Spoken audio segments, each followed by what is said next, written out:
के क्लासरूम में ममता नाम की स्टूडेंट सबसे पीछे वाले बेंच पर बैठकर अपने नवजात बच्ची को दूध पिला रही थी। बच्ची प्लीज रोना मत, घर चलकर हम लोग खेलेंगे। इतने में बच्ची रो पड़ी। क्लास टीचर ने पलटकर पीछे देखा। इतने में जल्दी से ममता ने उस बच्ची को अपने स्कूल बैग के अंदर पैक कर दिया। टीचर भागकर उसके पास आया। ममता, मैं अक्सर सुनता हूँ तुम्हारे पास से ही किसी बच्चे के रोने की आवाज आती रहती है। क्या है ये सब? स्कूल में मोबाइल लेकर आती हो क्या? ममता डर गई क्योंकि इस बार टीचर बहुत ज्यादा गुस्से में थे। सभी बच्चे उसी की तरफ देख रहे थे। नहीं सर, मैं मोबाइल लेकर नहीं आती स्कूल में। मुझे समझ में नहीं आता कि तुम इतना बड़ा स्कूल बैग लेकर क्यों आती हो। आज मैं तुम्हारा बैग चेक करूंगा। दिखाओ अपना बैग। सर, बैग में बड़ा सा टिफिन है, इसीलिए मुझे बड़ा बैग लाना पड़ता है। मेरी माँ ढेर सारा खाना भर कर दे देती है। तभी उसकी क्लासमेट रानी बोली, तुम तो दिखा दो ना टिफिन। पिकनिक वाले दिन इसने हम सबको खाना खिलाया था सर। इसका टिफिन चेक कीजिए, मस्त खाना होगा उसमें। टीचर ने जबरदस्ती उसका बैग छीन लिया। जैसे ही टीचर ने बैग की चेन खोली तो उसमें एक नवजात बच्चा था। वो जोर से रोने लगा।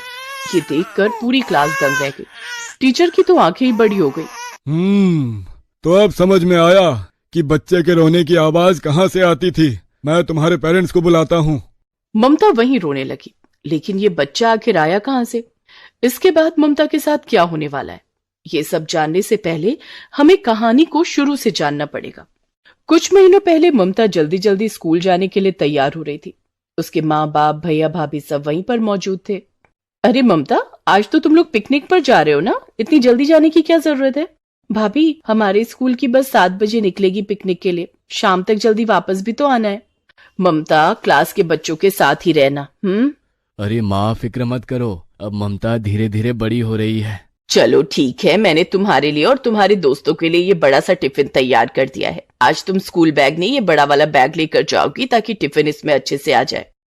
खैर, ममता ने उस बड़े से बैग में बड़ा वाला टिफिन रखा और स्कूल के लिए निकल गई। स्कूल पहुंचते ही सारे बच्चे पहले से ही वहां मौजूद थे। स्कूल बस भी तैयार थी।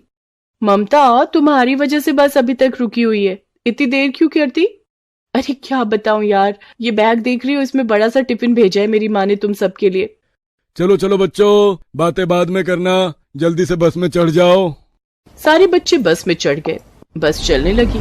थोड़ी देर में वो बस एक चिड़ियाघर में पहुंची। वहां पर उन्होंने बहुत बड़े बड़े खूबसूरत जानवर और पक्षी देखे। यार, मैंने अपनी जिंदगी में पहली बार शेर देखा है। कितना खतरनाक लगता है। फोटो में तो बड़ा क्यूट लगता है। चलो बच्चों, जल्दी से बस में चढ़ जाओ। अब हम संजय वन के लिए प्रस्थान करेंगे। सभी बच्चे एक बार फिर से बस पर चढ़ गए। लगभग 2 घंटे के सफर के बाद वो लोग संजय वन पहुंच गए। बच्चों, सब लोग एक साथ रहना। ये जंगल भूल भुलैया से भरा हुआ है। पहले ही ममता ने अपने टिफिन का खाना सभी दोस्तों को खिलाया। उसके बाद सब इधर उधर जंगल में घूमने लगे। तभी अचानक ममता को दूर कोई चमकती हुई चीज दिखाई दी। ममता अकेली ही उस पेड़ के पास पहुंच गई। उसने देखा पेड़ में एक चमकता हुआ फल लगा हुआ था। ये फल तो कुछ अलग लग रहा है। अगर मैं इसे खा लूं तो मैं भी इस फल की तरह चमकने लगूंगी। ममता ने पेड़ पर चढ़कर वो फल तोड़ा और खा गई। तभी अचानक उसके पेट में दर्द उठने लगा। दर्द की वजह से वो उसी पेड़ के नीचे बैठ गई। थोड़ी देर में उसने एक नवजात बच्ची को जन्म दे दिया। ये घटना ममता को चौंका देने वाली थी। ये क्या हो गया? मेरी कोख से ये बच्ची कैसे पैदा हो गई? अब मैं क्या करूं? इस बच्ची को यहीं छोड़ दूं या नहीं? बेचारी कितनी मासूम लग रही है। धीरे धीरे मेरी ममता भी जाग रही है। ऐसा करती हूँ, इसे अपने बैग में रख लेती हूँ। उसने अपनी बच्ची को बैग के अंदर रखा ही था कि तभी वहां पर सारे बच्चे आ गए। ममता, सर ने बोला था ना सब लोग एक साथ रहना। तू यहाँ अकेले क्या करने आ गई? हम लोग घर जाने के लिए कब से तुझे ढूंढ रहे हैं। चल यहाँ से। ममता ने वो बैग संभाल कर अपनी पीठ पर टांगा और उन लोगों के साथ चल पड़ी। शाम को सभी बच्चे अपने अपने घर लौट आए। घर आते ही ममता सबसे पहले अपने कमरे में गई और बैग खोला। उसने बच्चे को दूध पिलाया और उसके साथ खेलने लगी। अगर इस बच्चे के बारे में मम्मी पापा, भैया भाभी किसी को भी पता चला तो वो लोग मुझे छोड़ेंगे नहीं और मैं उन्हें समझा भी नहीं पाऊंगी कि ये बच्ची मेरे कोख से कैसे पैदा हुई। इतने में उसकी भाभी रागिनी ने दरवाजा खटखटाया। अरे ममता, तू तो आते ही कमरे में घुस गई। चलो, सासू माँ बुला रही है, खाना खाते हैं। हाँ भाभी, बस कपड़े चेंज करके आती हूँ। ममता ने अपनी बच्ची को जल्दी से बैग के अंदर छुपाकर अलमारी में रख दिया और कपड़े बदलकर अपने परिवार के साथ खाना खाने लगी। और ममता, कैसा रहा तुम्हारा स्कूल का टूर? कुछ एडवेंचर किया या नहीं? एडवेंचर तो मेरे साथ हुआ है। मतलब? अरे मेरा मतलब एडवेंचर तो हम सभी बच्चों के साथ हुआ है। संजय वन में मैंने एक ऐसा फल देखा जो चांद की तरह चमक रहा था। इतने में वो बच्ची रोने लगी। रोने की आवाज सुनकर सभी लोग हैरान हो गए। ममता, बच्चे की रोने की आवाज कहाँ से आ रही है? आवाज तो तेरे कमरे से ही आ रही है। अब ममता की सांस हलक में अटक गई। तभी उसने एक बहाना बना दिया। माँ, ये तो मेरे मोबाइल की रिंगटोन है, शायद किसी का फोन आ रहा होगा, मैं देख कर आती हूँ। इतना बोलकर ममता तुरंत अपने कमरे में गई। अलमारी खोली, बैग से बच्चे को निकाला, तब जाकर वो शांत हुई। मैं इस बच्ची को इस घर में तो नहीं रख सकती, वरना पकड़ी जाऊंगी। ऐसा करती हूँ, घर के पीछे वाले बगीचे में कहीं छुपा देती हूँ। ममता वो बैग लेकर खिड़की के रास्ते घर के बाहर कूद गई।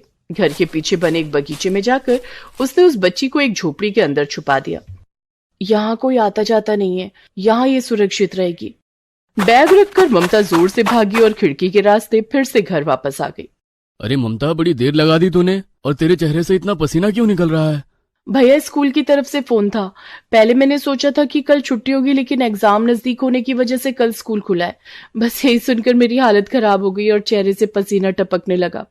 तो इस तरह उसने अपने परिवार को बेवकूफ बना दिया। रात में जब सभी लोग सो गए तो चुपके से वो फिर से खिड़की के रास्ते उस बगीचे में गई और अपने बच्चे को दूध पिलाने लगी। वो घंटों उसके साथ खेलती रही। सुबह के 4 बजे फिर से उसने अपनी बच्ची को झोपड़ी में छुपाया और कमरे में आकर सो गई। सुबह उसकी भाभी ने उसे जगाया।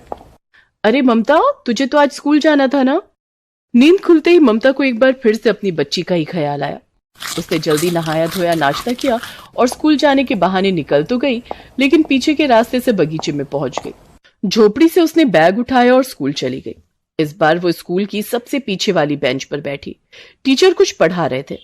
बच्चों, आज हम लोग प्रकाश संश्लेषण की क्रिया के बारे में डिटेल में जानेंगे। Yes sir. तभी अचानक ममता का बच्चा धीरे धीरे रोने लगा। ये बच्चे की आवाज कहाँ से आ रही है? सर, हमारे स्कूल के पीछे कविता आंटी के बच्चा हुआ है, शायद उन्हीं का बच्चा रो रहा होगा। टीचर ने ज्यादा ध्यान नहीं दिया और फिर से पढ़ाने लगे। ममता ने चुपके से अपने बैग से बच्ची को निकाला और दूध पिलाने लगी, तब जाकर वो शांत हुआ। अभी ममता का रोज का काम हो गया था।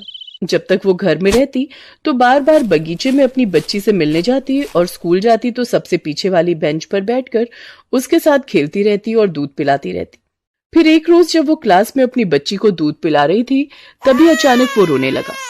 अब कहानी एक बार फिर से प्रेजेंट टाइम में वापस आ गई। तो ममता, दिखा दो ना टिफिन। पिकनिक वाले दिन इसने हम सबको खाना खिलाया था सर, इसका टिफिन चेक कीजिए, मस्त खाना होगा उसमें। टीचर ने जबरदस्ती उसका बैग छीन लिया। जैसे ही टीचर ने बैग की चेन खोली तो उसमें एक नवजात बच्चा था। वो जोर से रोने लगा। ये देखकर पूरी क्लास दंग रह गई। टीचर की तो आंखें ही बड़ी हो गई। तो अब समझ में आया कि बच्चे के रोने की आवाज कहाँ से आती थी। मैं तुम्हारे पेरेंट्स को बुलाता हूँ। थोड़ी देर बाद टीचर ने ममता के पेरेंट्स और उनके भैया भाभी को बुला लिया। बच्ची को देखकर ममता का परिवार हैरान रह गया। मुझे कभी कभी शक तो होता था, अचानक रात में बच्चे की आवाज आने लगती थी, ममता के हाव भाव बदल जाते थे। अब जल्दी से बता दे, किसका पाप है ये? ममता ने रोते रोते सारी कहानी बता दी। अरे ममता, अगर कहानी बनानी ही थी तो कुछ ऐसी कहानी बनाती जो हम लोग मान सकते। इस कहानी पर कौन भरोसा करेगा? मैं अपनी माँ की कसम खाकर बोलती हूँ कि मैंने जो भी बताया बिल्कुल सच बताया। चाहे कुछ भी हो जाए, ममता मेरी झूठी कसम नहीं खा सकती। मुझे लगता है हम लोगों को उसी पेड़ के पास चलकर एक बार देखना चाहिए, शायद वहां से कोई सुराग मिल जाए। सब लोग उसी पेड़ के पास पहुंच गए। वो पेड़ अचानक बोल पड़ा। पिछले जन्म में इस लड़की ने गौरैया के अंडे पे निशाना लगाया था, जिससे उसके बच्चे खत्म हो गए थे। तभी उस गौरैया ने इसे श्राप दिया था। मैं तुझे श्राप देती हूँ कि अगले जन्म में तू फिर से यहाँ आएगी और इसी पेड़ का फल खाकर तू एक बच्ची को जन्म देगी, जिस वजह से तेरे घर वाले तुझे धक्के मारकर भगा देंगे। तू भी मेरी तरह पूरी जिंदगी तड़पेगी। इसका मतलब ममता सच कह रही थी। हे पेड़ देवता, अगर आप हमें सच न बताते तो मेरी ननद पूरी जिंदगी धक्के खाती रहती। उस दिन के बाद रागिनी और ममता मिलकर उस बच्ची को पालने लगी।